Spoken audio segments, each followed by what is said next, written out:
Thor Love and Thunder dropped a full trailer, and we're about to discuss the 5 biggest takeaways to make sure we're all on the same pages from the comics. BD here, and let's talk about that God mod. First things first, Gorr the God Butcher. Christian Bale is playing the comic villain who first appeared in the mighty Thor #2.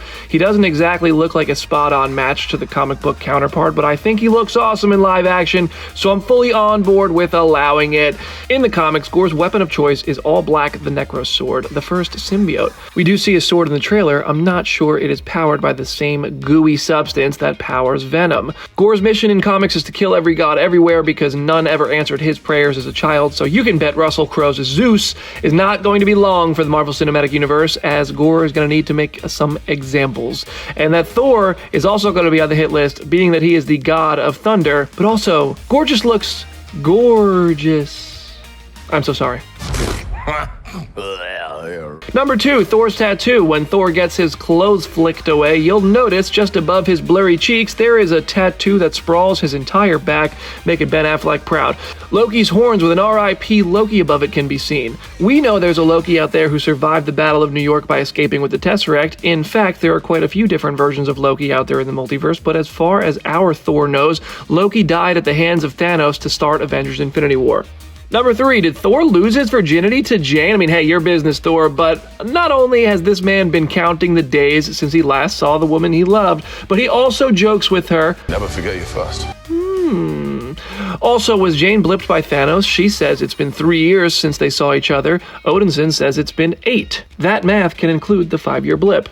Number 4, it seems Thor has found himself at peace on the planet Indigar.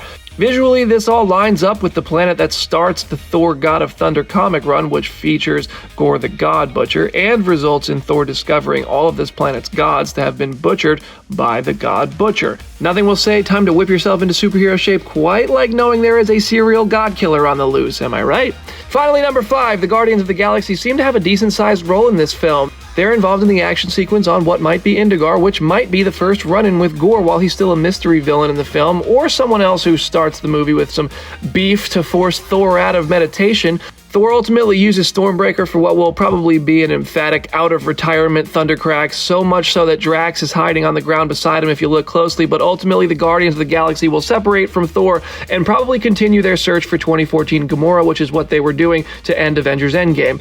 It does seem like Rocket and Groot or someone from the Guardians of the Galaxy might stay behind, because with the last trailer we saw a shot that looked like it had room for other characters to be edited out, and this trailer has a shot that offers a similar vibe, but maybe that tinfoil hat is just getting a little tight and we're seeing everything that's really there. Overall, excellent trailer, great music choice, terrific amount of reveals that saved plenty for the movie or even one more trailer. Jane looks absolutely awesome, and how she used the broken hammer to take out multiple enemies at once looks genius, and Thor Love and Thunder hype levels just shot up like a bolt of lightning.